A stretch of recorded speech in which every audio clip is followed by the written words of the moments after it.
Welcome to On My Way to Wealth, the podcast where busy Gen Xers can learn financial tips as they navigate life on their way to wealth. And now, please join your host, Luis Rosa.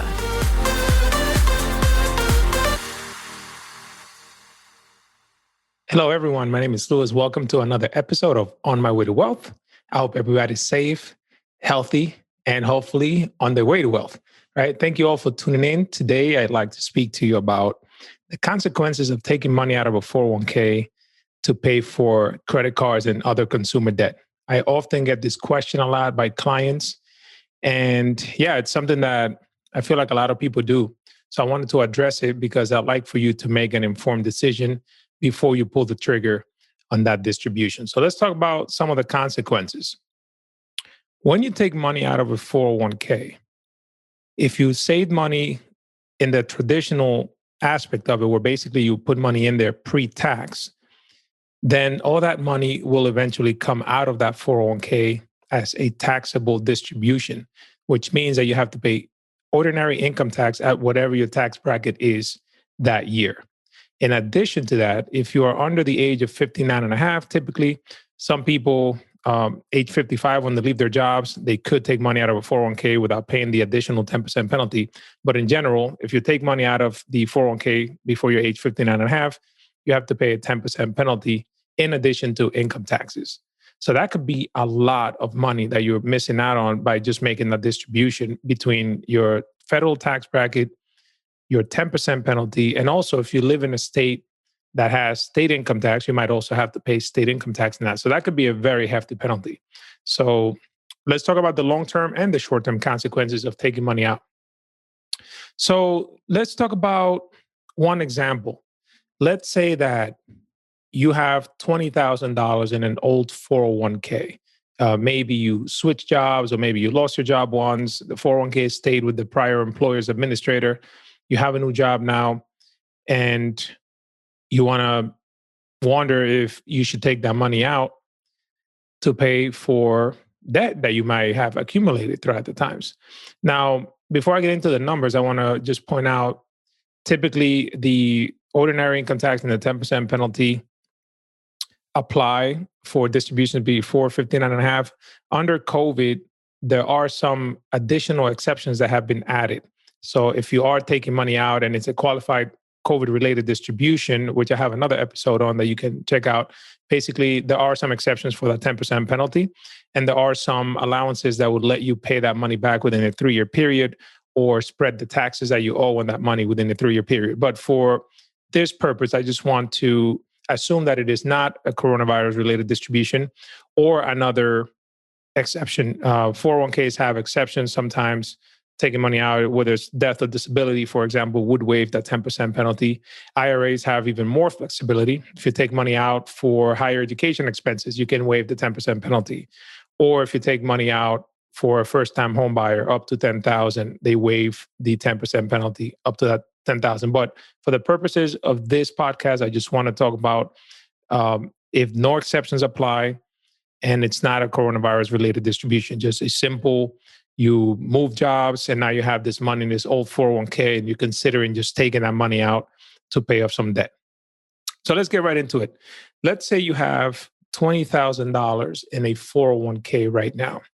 And you're saying, you know what?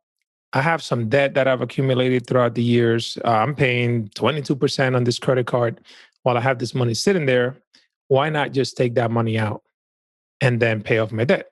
And at first, it sounds like something that is appealing, right? You have this lump sum of money that you have sitting there. You've accumulated throughout the years, and now you have all this debt.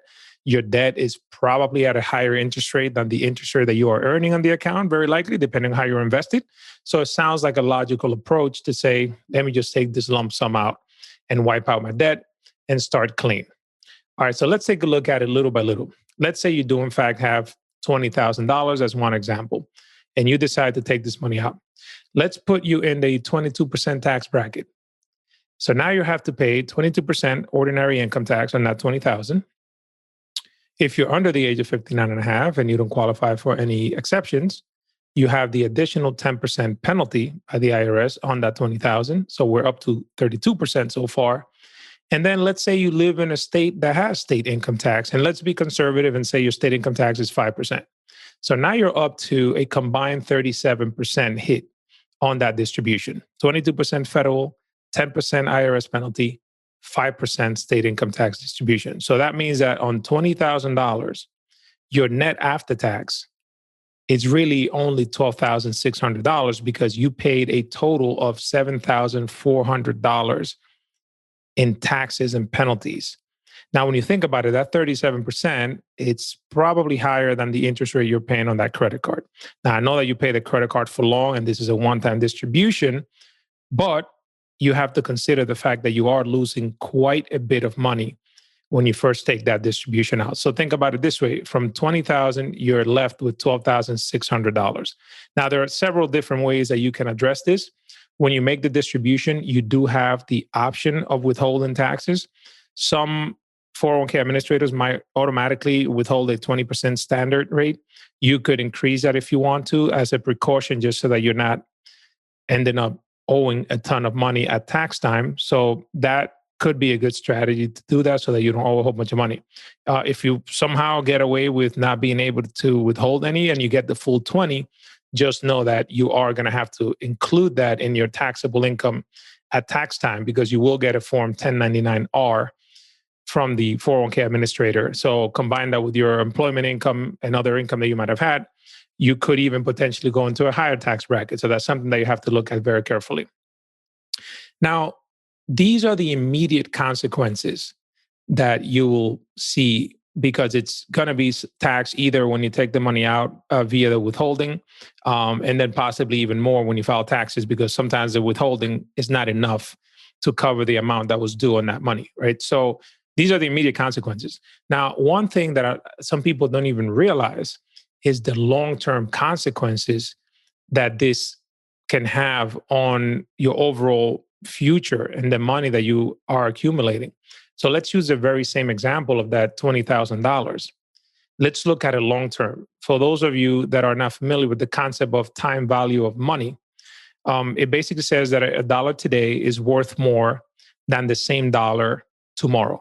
The reason for that is because, one, prices continue to go up, right? Inflation keeps eating away at the purchasing power of that dollar.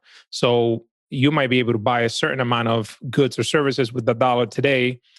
In 10 years, that same dollar is likely to buy less because things just keep going up. As you've noticed, the prices of groceries keep going up, prices of gas, et cetera. So slowly but surely, your dollar keeps losing money in its purchasing power, even though you still have the actual dollar. It's just worth less because the amount of things that it can buy decreases over time. The second thing is, in theory, you can take that dollar and invest it in something, and then it'll be worth more in the future, right? So let's use this very example. If you took $20,000 today and you invested it, let's say you left it in the 401k or rolled it over into an IRA and invested it. Let's use an example of somebody who is 30 years old and is going to retire at age 60. So assuming that they invest that money, they leave it invested for that 30-year period. And the example I'm going to give you is, even without adding anything to it, $20,000 invested, averaging 7% return over a 30-year period. And I'm using these numbers just to give you an example. That money will be worth $152,245 in 30 years.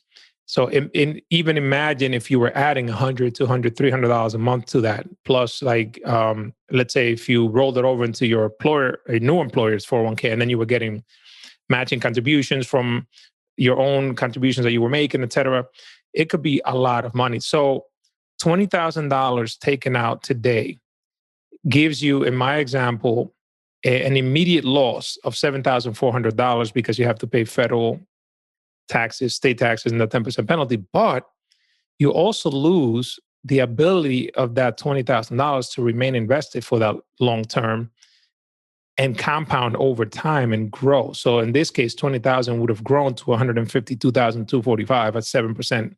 So that is a massive hit that you are taking, not even realizing it. So before you decide to take money out from a 401k, you want to look at your tax bracket that year. You want to see if there are any exceptions that you qualify for on the 10% penalty. You want to make sure you understand what your state income tax rate is, if any. And this is where the value of a financial planner comes in, because a simple move like that will cost you a ton of money over time. So you want to make sure that you discuss this with somebody that has your best interest at heart and also knows the tax laws and the compounding interest, time value of money, and can apply that to your situation. So before you make any move, be sure to speak to your financial advisor. A lot of the times people that don't have an advisor might have an accountant, but when they take this money out, they're not consulting with their accountant. So by the time they go do their taxes, it's too late because they already got the tax form and they already took the money out, and it's too late to put it back and undo the decision.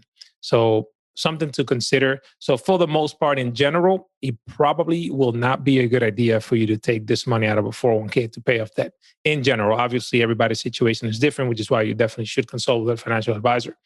So I hope that helps clear up something in case you are in that situation and you were considering taking money out of a 401k to pay off some debt.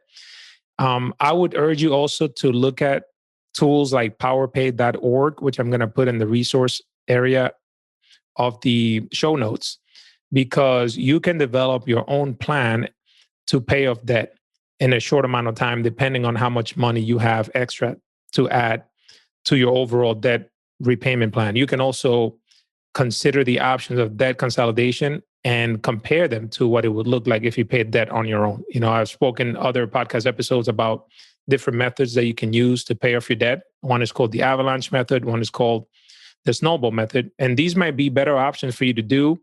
I know it's not the instant gratification that one would get from just taking money out of a 401k and paying this debt off. So it's going to be a slower progress. But overall, you're probably going to be doing yourself a favor just because of the amount of taxes that you would save and the amount of money that you would save over the long term by keeping that money invested. So I hope this clears some things up, and you're now empowered to make a more informed decision. But as always, consult this with your tax accountant or your financial advisor. I look forward to seeing you on the next episode. So if you have any questions, send me an email at luis@onmywaytowealth.com. Also, if you have any episode ideas or anybody that you would like for me to interview, feel free to reach out. I'm always open to ideas. Thank you all for tuning in, and I'll see you in the next episode. Thank you for listening to On My Way to Wealth. If you have any questions, please send me an email at luis@onmywaytowealth.com. The information provided here is for information and education purposes only. The opinions expressed herein are solely those of myself, unless otherwise specifically cited. Material presented is believed to be from reliable sources, and no representations are made by my firm or myself about other parties' information or accuracy or completeness. All information or ideas provided should be discussed in detail with a financial advisor, accountant, or legal counsel prior to implementation.